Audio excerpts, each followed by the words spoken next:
চলো তোমাদের সাথে আজকে শেয়ার করি যে আমাদের দোকানের পুজো কবে হয়েছিল আর কিভাবে আমরা করেছিলাম, সবটাই তোমাদের সাথে আজকে এই ভিডিওতে আমি শেয়ার করব। তাহলে চলো দেরি না করে প্রথম থেকে ভিডিওটা শুরু করি। সো হ্যালো এভরিওয়ান, আমি Arpita and welcome back to our new video. তো বন্ধুরা, দিনটি ছিল 16ই অক্টোবর আর আমরা আগের দিন ডিসাইড করেছিলাম যে আমরা পুজো করব, কারণ ওই দিনটাই ভালো ছিল।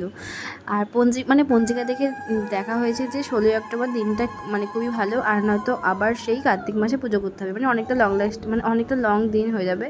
যাই হোক, আমরা এইদিকে সমস্ত কিছু তাড়াহুড়োর মধ্যে দিয়ে জোগাড় করে নিয়েছিলাম। আর আমাদের সকাল সকাল ঠাকুরমশাই চলে এসেছিলেন, আর এসে দেখেন তেমন কিছুই গোছানো হয়নি। তো উনিও হাতে হাতে সব কিছু গুছিয়ে দিচ্ছিলেন। আর এইদিকে আমাকে আর অর্ঘ্যকে দিয়ে দিয়েছিল হচ্ছে দুটো ঘর দুই দিকে বসানোর জন্য।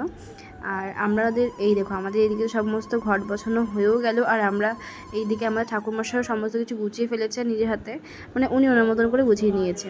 তারপরে আমিও হাতে হাতে সব কিছু করে দিয়েছিলাম, আমি শাশুড়ি মা সবাই হাতে হাতে করে দিয়েছিলাম ঠাকুরমশাইয়ের হাতে হাতে।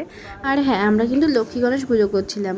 তোমরা অনেকেই বলেছিলে যে আগের লক্ষ্মী গণেশগুলো পুজো করলেও হতো, কিন্তু আমরা ভেবেছিলাম যে না থাক, এবার যেহেতু নতুন নতুন দোকান খুললাম তাই নতুন ঠাকুরকেই আর কি উদ্বোধন করি। আর এইদিকে নতুন ডায়েরি আনা হয়েছে আমাদের নতুন বছরের জন্য, তাই একবারই ডায়েরিটাও ঠাকুরমশাই পুজো করে দিল। তারপরে আমাকে দিয়ে দিয়েছে হচ্ছে পঞ্চপ্রদীপটাকে সাজাতে, ওটাকে এখন আরতি করা হবে, তাই সেটাই এখন ধরিয়ে দিচ্ছিলাম।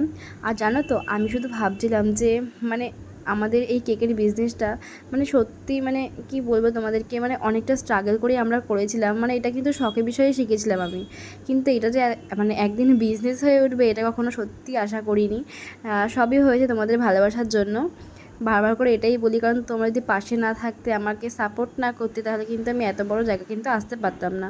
এত বড় জায়গা বলছি কারণ আমার কাছে এটা অনেকটাই বড় একটা অ্যাচিভমেন্ট মনে হয়। কারণ আমার কাছে আমাকে যে সবথেকে বেশি সাপোর্ট করেছিল সেটা হচ্ছে আমার হাজব্যান্ড, এখন হাজব্যান্ড, তখন বয়ফ্রেন্ড ছিল, যাই হোক।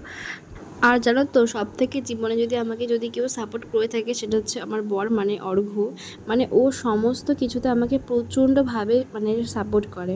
আর এই বিজনেসটাও তাই হয়েছে, ওর জন্যই আমার আজকে এই বিজনেসটা করা। আর এখন তো আমরা দুজনে মিলেই বিজনেসটাকে সামলাই।